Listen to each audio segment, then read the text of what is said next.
Good morning, Alex and friends. I'm Grace. Today is Thursday, November 13th, 2025, and you're listening to Alex's News.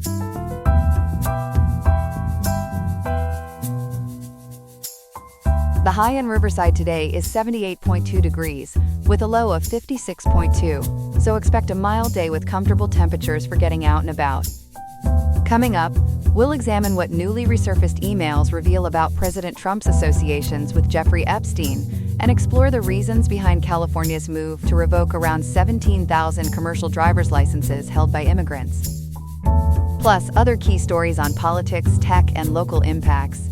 All this and more coming up on Alex's News. Stay tuned.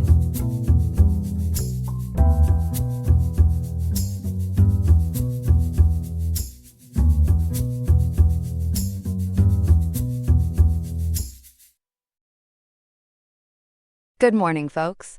We're starting today's top story with a bombshell from Capitol Hill that's got everyone buzzing like a hive of partisan bees. Resurfaced emails from Jeffrey Epstein's estate are alleging that President Donald Trump was aware of underage exploitation in Epstein's circle, sparking a fierce clash between Democrats and Republicans on the House Oversight Committee. Here to break it all down for us is our congressional correspondent Ethan, who's got the full scoop from Washington. Ethan, this feels like old ghosts rising from the grave, doesn't it? Walk us through what's just come to light. Absolutely, Grace, and it's no small resurrection. As of yesterday, November 12, 2025, Democrats on the House Oversight Committee released 3 specific emails from Epstein's estate that they've subpoenaed as part of a larger trove of about 23,000 documents. These emails are painting a picture of Trump knowing more than he's let on about Epstein's so-called girls, which prosecutors back in Epstein's 2019 federal case described as his years-long effort to exploit underage girls. For those who might not recall, Epstein was this financier-turned-convicted sex offender who ran a network luring teenage girls to his properties and private jet, infamously called the Lolita Express, for abuse alongside his associate Ghislaine Maxwell. He died by suicide in a New York jail cell on August 10, 2019, while awaiting trial on sex trafficking charges. According to reporting from the Associated Press via Yahoo News on November 12th, these disclosures are aimed at reviving questions about Trump's ties to that world. Wow, the Lolita Express, that name alone sends chills. So Ethan, what's the most explosive of these emails, and who are the key players sending them? The real jaw-droppers from April 2, 2011, sent by Epstein himself to Maxwell, his former girlfriend and now convicted co-conspirator. She's serving a 20-year sentence for sex trafficking in a minimum security camp in Texas after her 2022 conviction. In the email, Epstein writes, quote, "I want you to realize that that dog that hasn't barked is Trump," end quote, followed by noting that a redacted victim spent hours at his house with Trump, yet Trump has never once been mentioned. Maxwell replies, quote, "I have been thinking about that," end quote. Now, the dog that hasn't barked is an old idiom meaning something suspicious because it stayed silent when it should have spoken up, implying Trump was close enough to Epstein's orbit but never blew the whistle. NPR, in their November 12th coverage with updates all day, and The Guardian on the same date identified that redacted victim as Virginia Giuffre, one of Epstein's most prominent accusers who tragically died by suicide in April 2025 at just 41 years old. Epstein even adds he's 75% there in some vague assessment of Trump's situation, which adds this eerie layer of possible leverage or hidden knowledge. 75% there? That's cryptically ominous, like a half-baked pie of secrets. And what about the other emails? Do they build on this or shift the narrative? They definitely escalate the intrigue, Grace. The second one is from 2019, directed to journalist Michael Wolff, who's written critical books on Trump like Fire and Fury. Epstein tells Wolff, quote, "Of course he knew about the girls as he asked Ghislaine to stop," end quote. This was sent amid Epstein's legal woes just months before his death, suggesting Trump not only knew of the underage exploitation but told Maxwell to halt it. CBS News and Time magazine, both reporting on November 12th, point out the vagueness here, no specifics on when or what the girls were doing, but it raises eyebrows about their social overlap in the 1990s and early 2000s. Then there's the third from 2015, also to Wolff, discussing a potential CNN interview question about Trump's Epstein links, Wolf suggests letting Trump deny visits to the plane or home so he could, quote, hang himself, end quote, turning it into valuable PR, or even a political debt if Trump became president. NPR also covered a 2017 email from Epstein to former Treasury Secretary Lawrence Summers, where Epstein calls Trump the worst person he's met, saying, quote, I have met some very bad people, none as bad as Trump. Not one decent cell in his body, end quote. It's this tangled web of familiarity and distrust. Tangled indeed, like Epstein's infamous Rolodex of the rich and shady. For context, remind our viewers about Trump and Epstein's history. How close were they really? They were social acquaintances in New York and Palm Beach high society during the 1990s and early 2000s. In a 2002 New York Magazine interview, Trump called Epstein a terrific guy who liked beautiful women, many of them on the younger side. But Trump has since distanced himself, claiming he banned Epstein from his Mar-a-Lago resort around 2007 after Epstein, quote, poached, end quote, employees, including young women from the spa. In a July 2025 statement reported by the Associated Press via Yahoo News, Trump said Epstein stole Giuffre, who worked as a spa attendant there around age 16 in 2000. Depositions from Epstein's staff, cited in the Pittsburgh Post-Gazette's November 12th update and CBS News, confirm Trump visited Epstein's places, but say he never saw inappropriate stuff. And what does Virginia Giuffre herself say? She's a key figure here, right? Her story contrasts sharply with these emails. Yes, and it's a crucial counterpoint. Giuffre was recruited by Maxwell at 16 while at Mar-a-Lago and became central in lawsuits against the network, accusing folks like Britain's Prince Andrew, who denies it and lost his titles from King Charles III in 2025 over Epstein ties. But Giuffre always cleared Trump. In a sworn deposition, she said she didn't believe he knew about the underage misconduct. Her memoir, Nobody's Girl, a memoir of surviving abuse and fighting for justice, released October 21, 2025, just weeks ago, describes meeting Trump only once at Mar-a-Lago, introduced by her father who worked there. She called him couldn't have been friendlier, saying he offered to help with babysitting jobs for club parents and saw no wrongdoing. The Washington Post and PBS NewsHour, both on November 12th, highlight this as reconciling the emails, allegations with her first-hand account, backed by staff testimonies. Epstein and Maxwell accused her of making up stories about famous men in other letters, per the Associated Press, and Maxwell, in a July 2025 interview transcript with Deputy Attorney General Todd Blanche, said she never saw Trump in any massage setting or bad context, calling him a gentleman. Giuffre's family told CBS News Today, November 13th, they want clarity on what Trump knew, despite her protection of him. This partisan clash sounds like a congressional cage match. How are Democrats and Republicans responding? It's pure fireworks, Grace. House Oversight Ranking Member Robert Garcia, Democrat from California, led the Democratic release on November 12th, saying, quote, the more Donald Trump tries to cover up the Epstein files, the more we uncover, end quote. Democrats tie it to White House secrecy and push for a full House vote on releasing all Epstein files, a bipartisan bill from Reps. Thomas Massie, Republican from Kentucky, and R.O. Khanna, Democrat from California, now stronger, with new Representative Adelita Grijalva, Democrat from Arizona, seated after a September 2025 special election. Speaker Mike Johnson, Republican from Louisiana, delayed during the government shutdown that started in October and ended yesterday with Trump's help.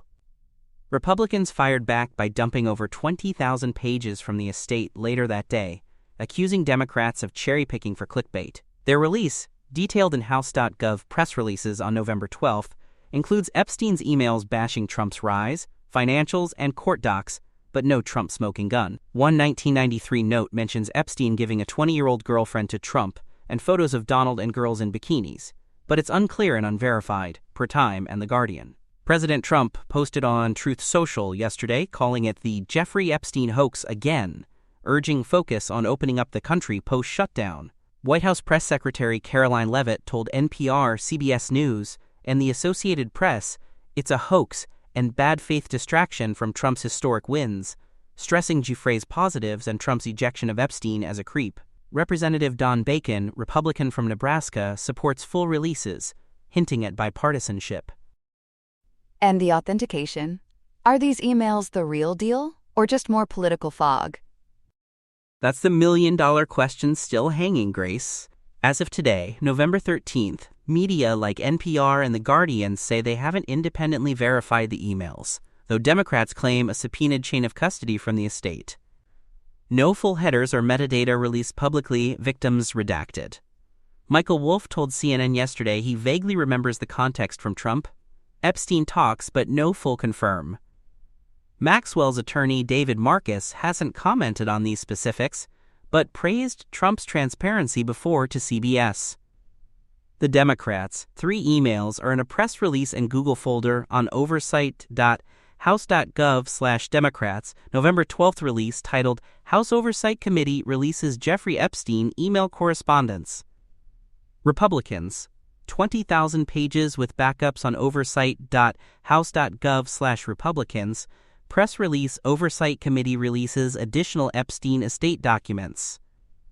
It all lines up with post-shutdown House action, where a petition for full DOJ disclosure now has 218 signatures, enough for a potential vote.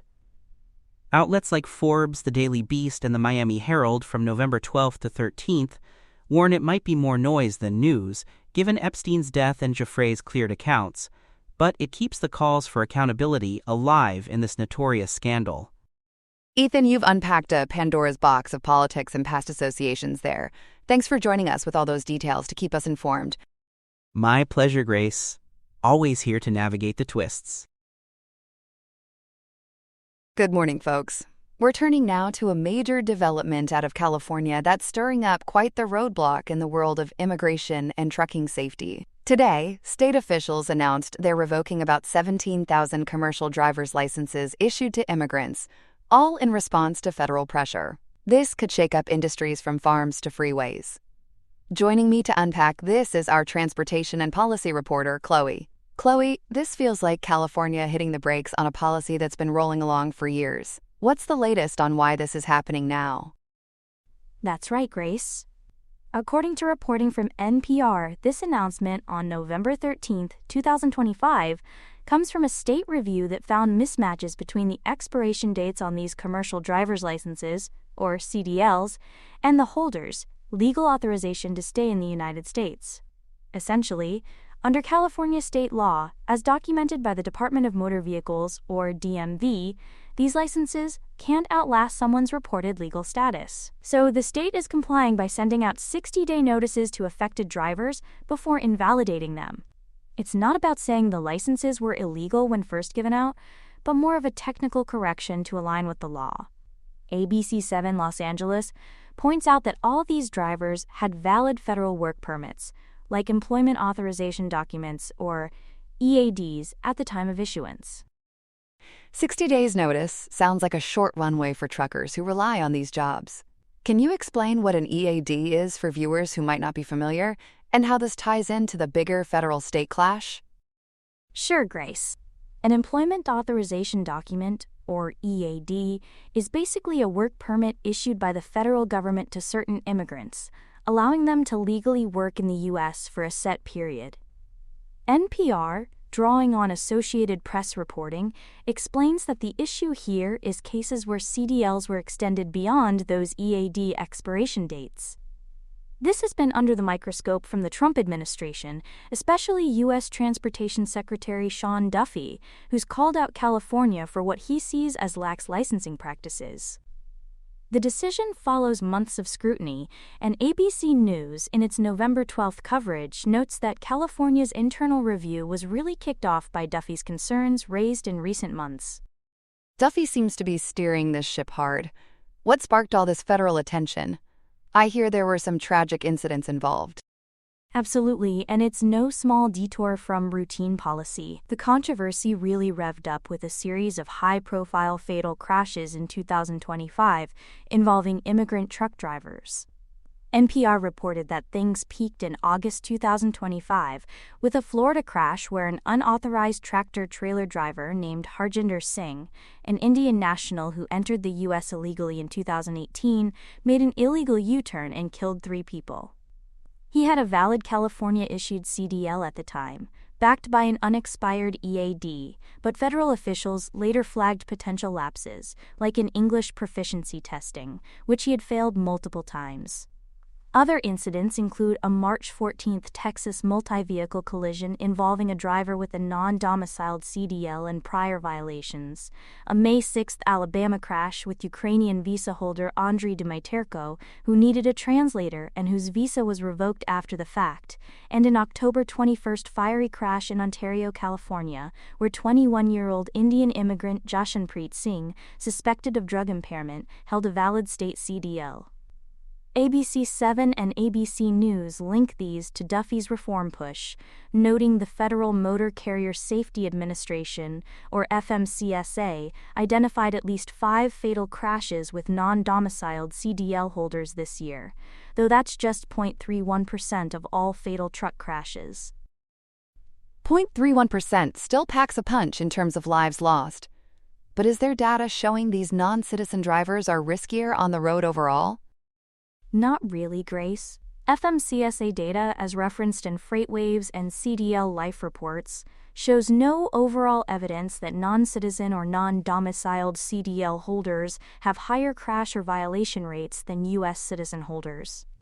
In fact, California's CDL fatal crash rate is 40% below the national average. The Department of Transportation, or DOT, does emphasize English language proficiency violations as a key factor, with drivers cited for those facing crash rates higher than for speeding or substance abuse.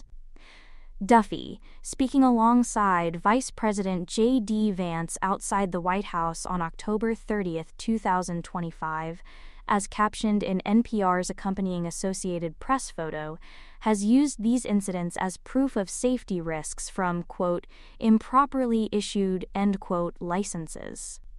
This led to an intense audit in September 2025 of 145 California CDLs, where FMCSA found about 1/4, or roughly 36, shouldn't have been issued, including 4 cases where they lingered years after work permits expired. That audit sounds like it uncovered some serious potholes in the system. What exactly did it reveal about California's processes? The audit, detailed in FMCSA's September 26, 2025 Annual Program Review Letter, docket FMCSA 2025-0622, pointed to systemic policy, procedural, and programming errors. For instance, 29 of the 145 records had expiration dates exceeding lawful presence under 49. Code of Federal Regulations 384.212, 11 were issued to ineligible Mexican DACA applicants, and that's deferred action for childhood arrivals for those unfamiliar, and over 26% of non-domiciled CDLs, extrapolating to about 16,000 of the 62,000 active ones, failed federal. California DMV, per its guidance under California Vehicle Code Section 12801.5 and Code of Regulations Title 13, Section 26.01, requires proof of legal presence, like unexpired passports with I-94 forms, and limits limited-term CDLs to match immigration documents if under 5 years. That audit prompted California to stop issuing non-domiciled CDLs effective September 29, 2025. Politically, this is like bumper cars between state and federal levels. How are officials reacting? It's full throttle on the rhetoric, Grace. Secretary Duffy, a Republican appointee under President Trump since January 2025, hailed the revocations as California, quote, caught red-handed, end quote, per NPR and ABC News quotes. He said, quote, after weeks of claiming they did nothing wrong, Gavin Newsom and California have been caught red-handed. Now that we've exposed their lies, 17,000 illegally issued trucking licenses are being revoked. This is just the tip of the iceberg, end quote. He vowed to bar unauthorized immigrants from semi-trucks and school buses, with California as the first audited state, though reviews in 5 others are delayed by the government shutdown. Governor Gavin Newsom's office, via spokesperson Brandon Richards, pushed back in statements covered by ABC7 and ABC News, insisting the licenses were valid at issuance per U.S. Department of Homeland Security, or DHS guidance. Richards said, quote, "Once again, the Sean Road rules Duffy fails to share the truth, spreading easily disproven falsehoods in a sad and desperate attempt to please his dear leader," end quote, implying Trump. The office clarified that revocations fix only expiration mismatches under state law, not federal illegality, and they held back initial details to avoid politicization. Outlets like the Epoch Times and Washington Examiner echo Duffy's narrative of state laxity, while The Guardian and SF Gate highlight Newsom's defense of immigrant workers. Road rules, Duffy. That's a clever jab. Now, on the federal side, there's a new rule in play. Break that down for us. Duffy's September 27, 2025 Emergency Interim Final Rule, or IFR, titled Restoring Integrity to the Issuance of Non-Domiciled Commercial Driver's Licenses, was published in the Federal Register 90 FR 46509, docket FMC SA 2025-0622, effective September 29th with an October 2nd correction. ABC News and NPR explain it amends 49 Code of Federal Regulations, Parts 383 and 384. Limiting non-domiciled CDLs to H-2A temporary agricultural, H-2B temporary non-agricultural, and E-2 treaty investor visa holders, excluding asylum seekers, refugees, DACA recipients, and EAD-only holders. States must now verify status via DHS's Systematic Alien Verification for Entitlements, or SAVE, database, keep documents for 2 years, limit validity to 1 year or I-94 expiration whichever sooner, and require in-person renewals. DHS SAVE manuals used to allow EADs for CDLs if lawful presence was verified, but the IFR says they're insufficient alone. Importantly, it's not retroactive. Of about 200,000 non-citizen CDL holders nationwide, around 190,000 can keep theirs until renewal, but only about 10,000 would qualify going forward, per FreightWaves and the trucker.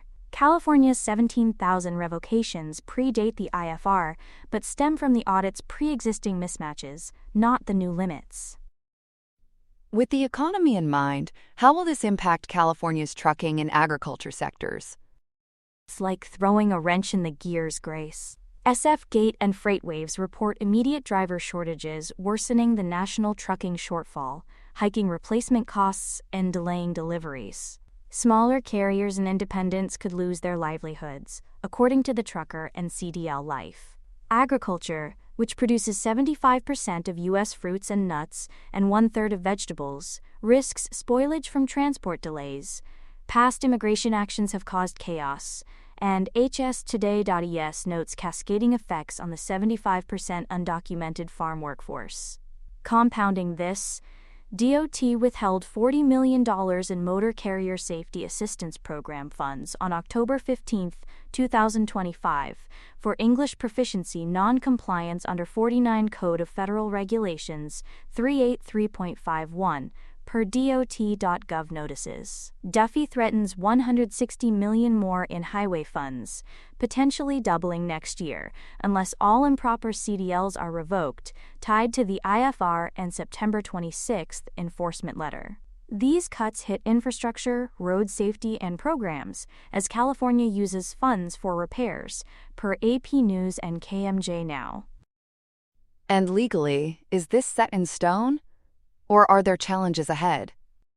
Litigation is adding some speed bumps. On November 10, 2025, just 3 days ago, the U.S. Court of Appeals for the D.C. Circuit issued an administrative stay in Rivera-Lujan v.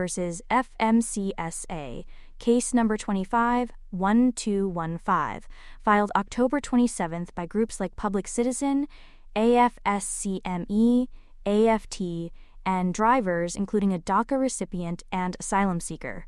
It pauses IFR enforcement pending review, arguing procedural shortcuts with no notice and comment period, and harm to authorized workers, reverting to pre-September rules as detailed in the Federal Register and landline media.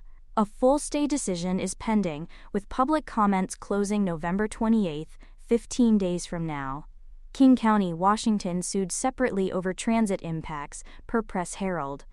No direct suits yet challenge California's revocations, but ACLU Southern California and AALRR warn of disruptions. The D.C. stay affects new issuances nationally, but not California's audit-driven revocations, which Newsom ties to state law under CVC 12801.5. Still, FMCSA's audit confirms federal violations, countering claims of just technical issues. Those licenses were invalid at issuance per 49 Code of Federal Regulations 384.212. This whole situation reflects those ongoing federal-state tensions under Trump. Any broader takeaways on safety and policy? Definitely, Grace. NPR and ABC News note the non-retroactive IFR avoids immediate nationwide chaos, but California's move might inspire others once the shutdown ends. Safety data is mixed. FMCSA audits, via the Niskanen Center, show no link between domicile and safety, yet English issues linger. Groups like E&O Transportation argue the policy targets immigrants without solid evidence, potentially deepening shortages. As of today, November 13, 2025, California's revocations are moving forward amid uncertainty, balancing compliance with economic fallout. It's a real flashpoint in immigration and safety debates, like trying to drive two agendas down the same lane.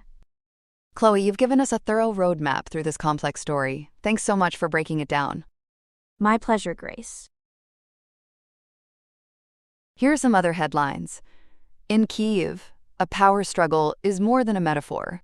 Justice Minister Herman Halushenko and Energy Minister Svetlana Hrinchuk handed in resignations after President Volodymyr Zelensky called for a clean break amid a $100 million kickback probe tied to the state nuclear giant Energoatom.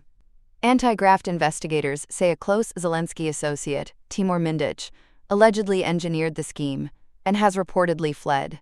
It's a shock to the system during wartime energy shortages, flipping public anger to on. Prime Minister Yulia Sviridenko has sent the resignations to Parliament and ordered an urgent Energoatom audit, an own work assignment with EU ambitions and Western trust on the line. At the IAEA, the watchdog says it can't dog the trail, 5 months without verifying Iran's near-weapons-grade uranium since strikes in June left the agency with a lost continuity of knowledge. The last verified tally in September showed 440.9 kilograms at 60% purity, just a short spin from weapons grade, with Director General Rafael Grossi warning it's theoretically enough for up to 10 bombs if weaponized. With verification long overdue, diplomacy faces a critical mass of complications, and talks, paused after the June conflict, remain stuck in enrichment blues. In the Dominican Republic, a national apagon dimmed the day and frayed tempers. A 1:23 p.m. failure at the San Pedro I substation tripped a cascade that pulled the plug on the entire grid, halting Santo Domingo's metro, freezing traffic lights, and drying taps. Energy and Mines Minister Joel Santos called it a total blackout. By night, 42% of service was back on the grid's good side. Protests flared, with burning tires lighting the night where the lights wouldn't. By early Wednesday, power was largely restored, roughly 12 hours from collapse to comeback. The Seni Fault Committee has launched an investigation, while the opposition demands a brighter explanation, blaming dim maintenance and low-watt foresight. Stateside, a coin toss goes to tails. The U.S. Mint has struck its final penny, ending a 232-year run that began in 1793. U.S. Treasurer Brandon Beach pressed the ceremonial last cent in Philadelphia, as Washington made sense of no sense, citing a price tag of nearly 4 cents to mint a 1-cent coin. The administration predicts about $56 million in annual savings, penny-wise at last. Billions of Lincolns remain legal tender, but no new ones will drop. Retailers are hashing out how to make sense of it all, with some already rounding to the nearest nickel. Call it sense and sensibility, and a copper curtain call. And at COP30 in Brazil, climate math is carbon copy bleak. The Global Carbon Project projects fossil CO2 to hit a record 38.1 billion tons in 2025, up 1.1%, as demand outpaces the rise of renewables. Lead author Pierre Friedlingstein warns the 1.5 degrees Celsius target is no longer plausible, with the remaining carbon budget spent in about 4 years at current burn rates. Emissions are set to rise in the US and the EU, reversals that put negotiators under pressure to change course. The world is running out of wiggle room and into a hotter corner. That's all we have for now. Today's episode was made by Alexander King with GPT-5, Gemini Pro 2.5, Gemini Flash 2.5, and Google Cloud Text-to-Speech. I hope you have a great day. I'll see you tomorrow, Alex.